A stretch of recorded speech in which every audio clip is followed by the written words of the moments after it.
Bismillahirrahmanirrahim. Assalamualaikum warahmatullahi wabarakatuh. Baik, kami dari kelompok 12 akan mempresentasikan hasil kerja kelompok kami yang dimana membahas struktur kepemerintahan yang ada di negara Republik Indonesia dengan diartikan menggunakan bahasa Arab. Baik, langsung saja. Namun sebelum itu, pertama-tama bersyukur atas kepada Allah Subhanahu wa taala di mana atas segala rahmat dan bimbingannya kami mampu menyelesaikan tugas perkara kami. Kemudian berselawat kepada baginda Rasulullah SAW dengan mengucap Allahumma shalli ala sayyidina Muhammad wa ala ali sayyidina Muhammad. Baik, langsung saja kita masuk di pembahasan terkait struktur pemerintahan yang ada di negara Republik Indonesia dan juga diartikan dengan menggunakan bahasa Arab.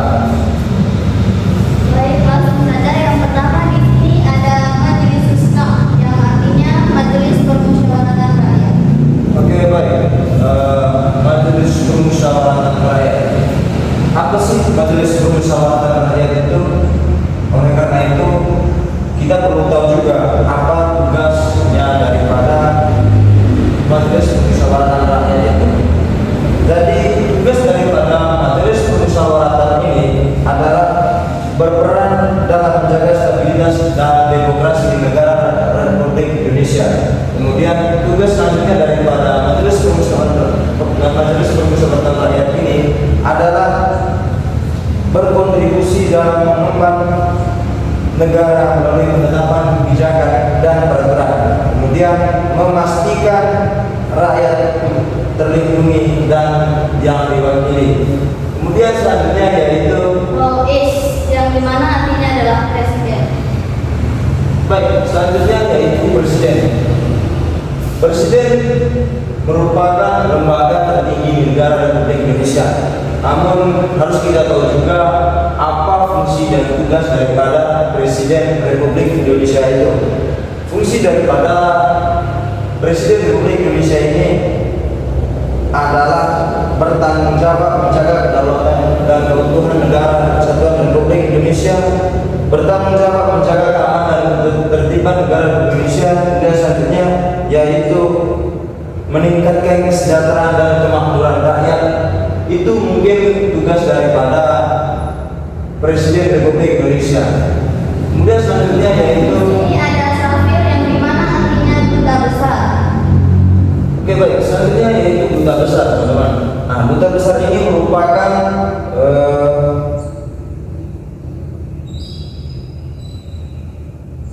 memiliki tugas dan fungsinya sendiri, yaitu mengajukan laporan kepada Presiden dan Menteri Luar Negeri. Kemudian yaitu membuat perjanjian dengan negara-negara, mengangkat dan memberhentikan staf kedaulatan. Itu tugas daripada duta besar Republik Indonesia.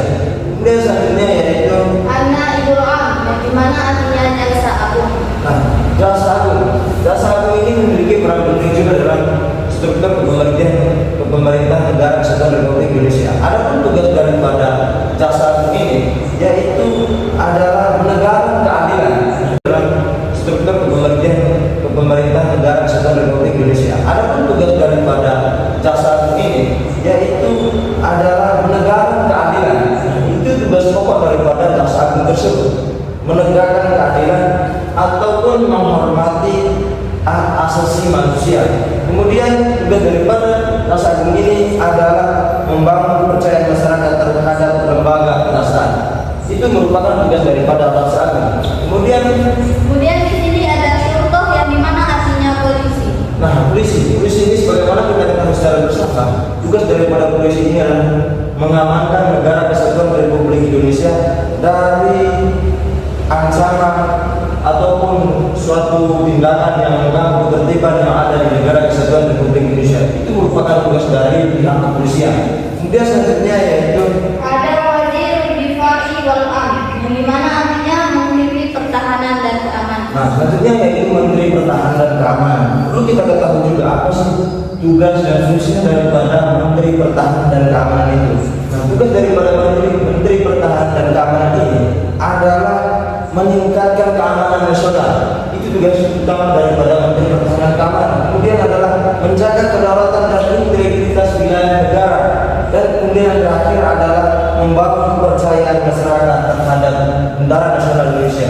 Ini merupakan tugas daripada Menteri Pertahanan Keamanan. Kemudian selanjutnya ya Ada Wazir Ziraah yang dimana artinya Menteri Pertanian. Nah, Menteri Pertanian selanjutnya yaitu beliau memiliki tugas dan fungsinya yakni meningkatkan reproduksi hasil pertanian yang ada di negara Kesatuan Republik Indonesia ini. Itu merupakan tugas utama daripada Menteri Pertanian. Kemudian selanjutnya adalah memastikan ketahanan pangan nasional, mengembangkan industri pertanian dan berkelanjutan. Itu merupakan tugas dan fungsi daripada Menteri Pertanian dan masih banyak lainnya. Kemudian selanjutnya ada Wazirul Maliyah yang dimana artinya Menteri Keuangan. Nah, selanjutnya itu Menteri Keuangan. Tugas dari utama daripada Menteri Keuangan ini merupakan bagaimana meningkatkan stabilitas ekonomi yang ada di negara Kesatuan Republik Indonesia.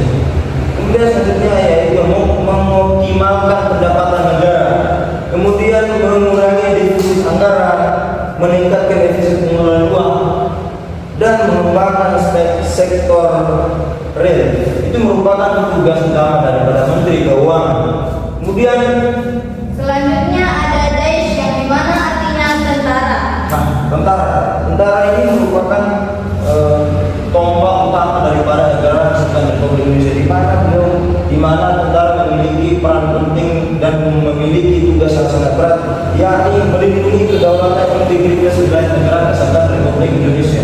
Kemudian tugas selanjutnya adalah mengawasi dan mengamankan perbatasan, mengawasi dan mengaman objek vital, kemudian mengembangkan kemampuan personel prajurit dan mengembangkan kerjasama dengan negara-negara. Itu merupakan tugas daripada Tentara Nasional Republik Indonesia. Kemudian selanjutnya yaitu Wazirul Teknik dan Teknologi yang dimana artinya Menteri Riset dan Teknologi. Nah, selanjutnya yaitu Menteri Riset dan Teknologi. Harus kita ketahui dulu apa sih Menteri Riset dan Teknologi ini dan apa tugas dan fungsi daripada Menteri Riset dan Teknologi. Nah, Menteri Riset dan Teknologi ini memiliki peran yang strategis dalam mengembangkan teknologi nasional. Nah, tugas daripada Menteri Riset dan Teknologi ini adalah atau salah satunya adalah meningkatkan kemampuan riset inovasi nasional. Itu tugas utama daripada Menteri Riset dan Teknologi. Kemudian selanjutnya yaitu mengembangkan teknologi dan berkelanjutan. Itu merupakan beberapa tugas utama daripada Menteri dan Teknologi. Kemudian selanjutnya yaitu Wazirul Adl yang dimana artinya Menteri Kehakiman. Nah, selanjutnya itu Menteri Kehakiman. Menteri Kehakiman ini juga memiliki peran penting dalam menjalankan keadilan dan hak asasi manusia yang ada di negara Republik Indonesia. Ini memiliki fungsi dan tugas dan tujuan yang sangat jelas. Adapun tugas daripada Menteri Kehakiman ini adalah bagaimana meningkatkan keadilan dan kesetaraan yang ada di negara Republik Indonesia ini, kemudian melindungi hak asasi manusia, kemudian meningkatkan efisien bagaimana sistem peradilan itu berjalan, kemudian mengurangi kejahatan atau kriminal yang ada di negara Republik Indonesia. Itu merupakan beberapa tugas atau fungsi daripada Menteri Kehakiman ini, saudara-saudara sekalian. Kemudian selanjutnya Ada Wazir Syu'unid Diniyah yang dimana artinya Menteri Agama. Nah, selanjutnya itu Menteri Agama. Menteri Agama juga memiliki peran penting dalam bagaimana cara kita menjalankan kehidupan beragama di negara Kesatuan Republik Indonesia ini. Nah, ada pun tugas daripada Menteri Agama ini adalah bagaimana meningkatkan kerukunan antar umat beragama, mengembangkan keharmonisan dan kesatuan di negara Kesatuan Republik Indonesia, meningkatkan kualitas pendidikan agama, mengembangkan kesadaran kemanusiaan keagamaan, bagaimana toleransi itu terjaga di negara Kesatuan Republik Indonesia, dan masih banyak lainnya yang dibebankan kepada Menteri Agama dan Menteri Agama ini. Itu beberapa. Selanjutnya yaitu Wazir Dakhiliyah yang dimana artinya Menteri Dalam Negeri. Nah, Menteri Dalam Negeri. Bagaimana sih Menteri Dalam Negeri ini? Apa sih tujuan daripada Menteri ini? Apa fungsi dan wewenangnya? Di sini ada tugas daripada Menteri Dalam Negeri ini adalah bagaimana meningkatkan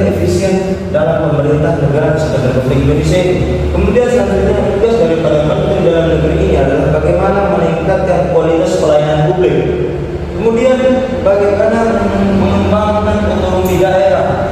Kemudian selanjutnya itu bagaimana mengurangi birokrasi dan korupsi. Tugas daripada Menteri Dalam Negeri. Seperti misalnya kalau ada kasus atau kejadian yang ada di dalam negeri ini, maka itu tugasnya daripada Menteri Dalam Negeri. Seperti misalnya kalau ada kejadian korupsi dan lain sebagainya, itu tugasnya daripada Menteri Dalam Negeri. Kemudian selanjutnya yaitu Wazirul Iqtisad, yang dimana artinya Menteri Perekonomian. Selanjutnya yaitu Menteri Perekonomian. Harus kita tahu apa tugas dan fungsinya daripada Menteri Perekonomian. Jangan hanya kita tahu nama atau tahu Menteri Perekonomian, selama kita tidak tahu apa tugas dan fungsinya. Nah, tugas dan fungsinya daripada Menteri Perekonomian ini salah satunya yaitu meningkatkan pertumbuhan nasional. Itu salah satu tugas dan fungsinya daripada Menteri Perekonomian nasional, yaitu meningkatkan perekonomian nasional. Dan kemudian selanjutnya tugas dan fungsi daripada Menteri Perekonomian adalah bagaimana mengurangi kemiskinan dan kesenjangan yang ada di negara kesatuan Republik Indonesia. Itu merupakan beberapa tugas pokok daripada Menteri Perekonomian. Itu selanjutnya yaitu Wazirul Ashghoril Ammah, yang dimana artinya Menteri Pekerjaan Umum. Nah, selanjutnya itu Menteri Pekerjaan Umum. Menteri Pekerjaan Umum ini memiliki peran strategis dalam mengembangkan infrastruktur yang ada di negara kesatuan Republik Indonesia ini. Harus kita tahu juga apa sih tugas dan fungsinya daripada Menteri Pekerjaan Umum ini, atau hanya sekedar menonton saja ketika ada pembangunan di suatu daerah. Namun di sini dijelaskan ada beberapa tugas dan fungsi daripada Menteri Pekerjaan Umum. Salah satunya adalah meningkatkan kualitas infrastruktur yang ada di negara kesatuan Republik Indonesia. Kemudian yaitu meningkatkan aksesibilitas dan mobilitas masyarakat, mengurangi kesenjangan infrastruktur antar wilayah, meningkatkan kualitas rumah dan pemukiman, mengembangkan ekonomi melalui infrastruktur. Selanjutnya yaitu Wazirul Bi'ah, yang dimana artinya Menteri Kehutanan. Nah, selanjutnya itu Menteri Kehutanan. Menteri Kehutanan ini memiliki tujuan, fungsi, dan kewenangannya. Nah, harus kita tahu apa tugasnya daripada Menteri Kehutanan ini. Tugasnya dari Menteri Kehutanan ini adalah bagaimana ia melestarikan atau mengembangkan hutan sebagai sumber daya alam. Itu salah satu tugas daripada Menteri Kehutanan. Kemudian bagaimana meningkatkan kualitas hidup, bagaimana mengurangi deforestasi dan degradasi hutan, meningkatkan kesadaran masyarakat pentingnya kehutanan dan lingkungan hidup. Begitu. Itu merupakan tugas utama daripada Menteri Kehutanan. Sedangkan masih banyak lagi tugas utama daripada Menteri Kehutanan. Namun kita ambil poin-poin pentingnya saja, teman-teman. Kemudian selanjutnya ya Wazirul Sihah, yang dimana artinya Menteri Kesehatan. Menteri Kesehatan. Harus kita tahu, jangan sampai kita pergi ke rumah sakit namun kita tidak tahu siapa Menteri Kesehatan. Sering kita berkomunikasi dengan dokter atau perawat dan lain sebagainya, namun kita tidak tahu siapa Menteri Kesehatan. Dan juga kita harus tahu juga apa tugas dan fungsinya daripada Menteri Kesehatan ini. Apakah hanya menonton saja di setiap rumah sakit? Namun tidak. Tugas utama dari Menteri Kesehatan ini adalah bagaimana meningkatkan kualitas hidup masyarakat melalui pelayanan kesehatan baik. Kemudian yaitu mengurangi angka kematian dan kesakitan. Itu merupakan tugas utama daripada Menteri Kesehatan itu. Terus itu bagaimana mengembangkan sistem kesehatan yang berkelanjutan. Itu merupakan tugasnya daripada Menteri Kesehatan itu. Kemudian yaitu bagaimana mengurangi kesenjangan kesehatan antar wilayah. Itu merupakan tugas daripada Menteri Kesehatan. Kemudian yaitu Wazir Tijarah Wasinaah, yang dimana artinya Menteri Perdagangan dan Perindustrian. Nah, selanjutnya itu Menteri Perdagangan dan Perindustrian. Tugas utama daripada Menteri Perdagangan dan Perindustrian ini adalah bagaimana mengkoordinasikan kebijakan dan perindustrian. Itu merupakan tugas utamanya. Kemudian selanjutnya itu mengembangkan industri yang berpotensi ekspor, meningkatkan kualitas produk nasional. Kemudian mengurangi ketergantungan pada impor, meningkatkan kesadaran dan partisipasi masyarakat dalam perdagangan. Misalnya kita punya sumber daya alam di negara Republik Indonesia ini dan kita mau mengekspor ke luar daerah, di luar negeri atau negara-negara lain, maka itu melalui Menteri Perdagangan dan Perindustrian. Itu merupakan tugasnya daripada Menteri Perdagangan dan Perindustrian. Perempuan ini memiliki tugas bagaimana meningkatkan kesetaraan gender. Sebagaimana kita ketahui bagaimana kesetaraan gender itu bahwa tidak ada bedanya laki-laki sama perempuan, baik itu di bidang pekerjaan maupun di bidang-bidang lainnya. Itu merupakan tugas daripada Menteri Pemberdayaan Perempuan ini. Kemudian bagaimana meningkatkan kualitas hidup perempuan dan anak. Nah, kemudian mengurangi diskriminasi dan kekerasan hidup perempuan dan anak. Kemudian mengembangkan ekonomi perempuan. Itu merupakan tugas daripada Menteri Pemberdayaan Perempuan dan Anak ini. Kemudian tentunya yaitu Roisul Qaryah, yang dimana artinya kepala desa. nah, selanjutnya kepala desa. Kepala desa memiliki perannya juga sama seperti pada umumnya menteri, presiden dan lain sebagainya. Kepala desa juga memiliki peran tersendiri di sini. Bagaimana ia bagaimana meningkatkan kesejahteraan masyarakat desa itu merupakan tugas utama atau tugas pokok daripada kepala desa itu sendiri. Kemudian bagaimana ia mengembangkan ekonomi desa, meningkatkan kualitas hidup di masyarakat desanya, bagaimana ia mengurangi kemiskinan, kesenjangan dan masih banyak lainnya tugas pokok daripada kepala desa itu sendiri.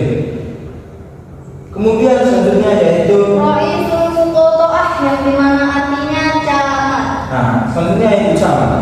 Camat memiliki peran dan fungsinya juga, di mana ia memiliki tugas mengeluarkan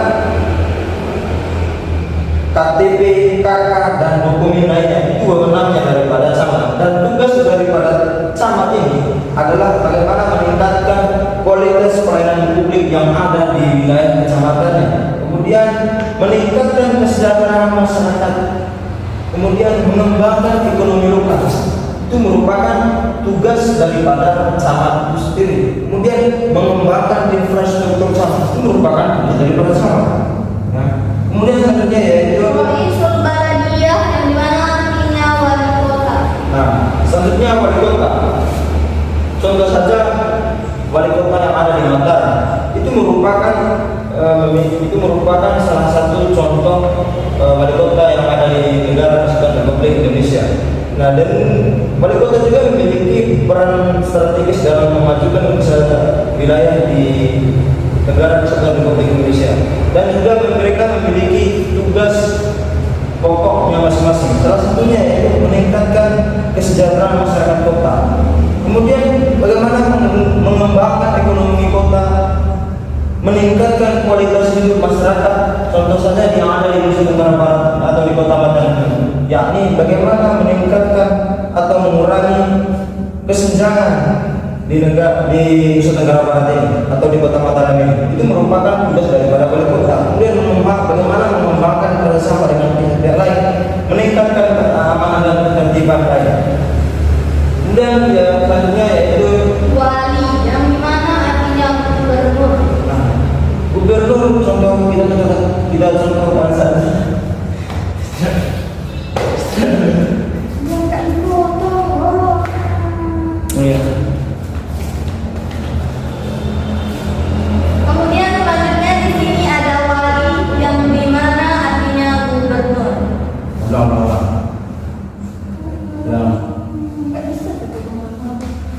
Kemudian selanjutnya di sini ada wali, yang dimana artinya gubernur. Nah, selanjutnya yaitu gubernur. Kita contohkan saja gubernur yang ada di Nusa Tenggara Barat ini. Gubernur yang ada di Nusa Tenggara Barat ini memiliki peran yang strategis juga dalam memajukan negara Kesatuan Republik Indonesia, yakni memiliki peran atau tugas dan fungsi pokok yang sangat jelas, di mana bagaimana memelihara ketentraman dan keamanan di masyarakat Nusa Tenggara Barat ini. Kemudian selanjutnya Wazir Tanfidil Mar'ah, yang dimana artinya Menteri Pemberdayaan Perempuan. nah, selanjutnya itu Menteri Pemberdayaan dan Perempuan. Tugas daripada Menteri Pemberdayaan dan Perempuan ini memiliki tugas bagaimana meningkatkan kesetaraan gender. Sebagaimana kita ketahui bagaimana kesetaraan gender itu bahwa tidak ada bedanya laki-laki sama perempuan, baik itu di bidang pekerjaan maupun di bidang-bidang lainnya. Itu merupakan tugas daripada Menteri Pemberdayaan Perempuan ini. Kemudian adalah bagaimana meningkatkan kualitas hidup perempuan dan anak. Nah, kemudian mengurangi diskriminasi dan kekerasan hidup perempuan dan anak. Kemudian mengembangkan ekonomi perempuan. Itu merupakan tugas daripada Menteri Pemberdayaan Perempuan dan Anak ini. Kemudian tentunya yaitu Roisul Qaryah, yang dimana artinya kepala desa. nah, selanjutnya kepala desa. Kepala desa memiliki perannya juga sama seperti pada umumnya menteri, presiden dan lain sebagainya. Kepala desa juga memiliki peran tersendiri di sini. Bagaimana ia bagaimana meningkatkan kesejahteraan masyarakat desa itu merupakan tugas utama atau tugas pokok daripada kepala desa itu sendiri. Kemudian bagaimana ia mengembangkan ekonomi desa, meningkatkan kualitas hidup di masyarakat desanya, bagaimana ia mengurangi kemiskinan, kesenjangan dan masih banyak lainnya tugas pokok daripada kepala desa itu sendiri. Kemudian selanjutnya yaitu Roisul Qota'ah, yang dimana artinya camat. nah, selanjutnya yaitu camat. Camat memiliki peran dan fungsinya juga, di mana ia memiliki tugas mengeluarkan KTP, KK dan dokumen lainnya. Itu wewenangnya daripada camat. Dan tugas daripada camat ini adalah bagaimana meningkatkan kualitas pelayanan publik yang ada di wilayah kecamatannya. Kemudian meningkatkan kesejahteraan masyarakat. Kemudian mengembangkan ekonomi lokal. Itu merupakan tugas daripada camat itu sendiri. Kemudian mengembangkan infrastruktur camat itu merupakan tugas daripada camat.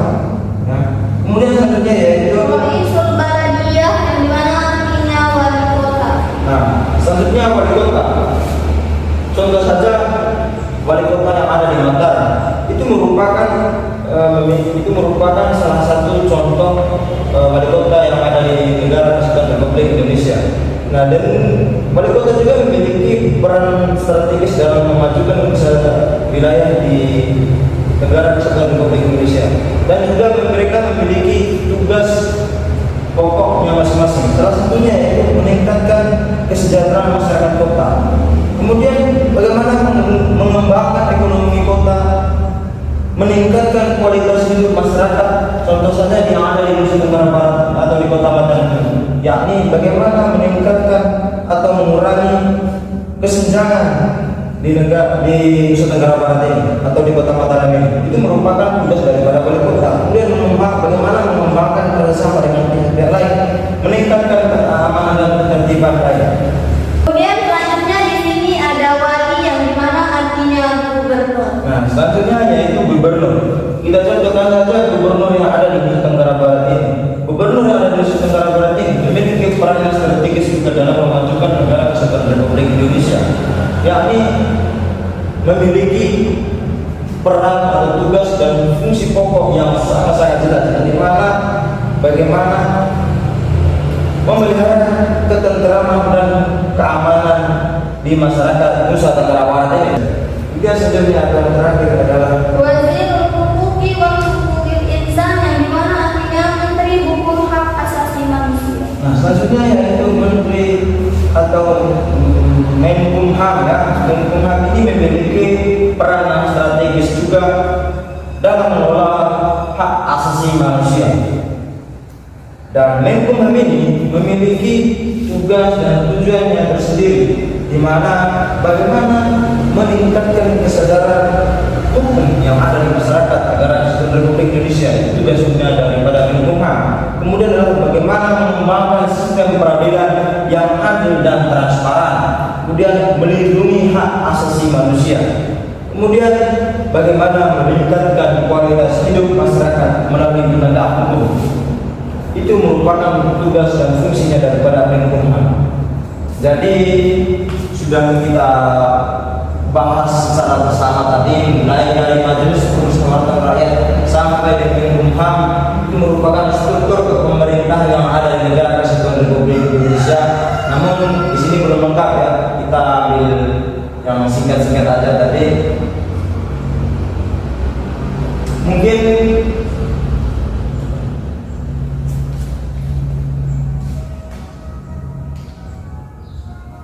Ya, itu merupakan hasil presentasi kami pada kesempatan kali ini.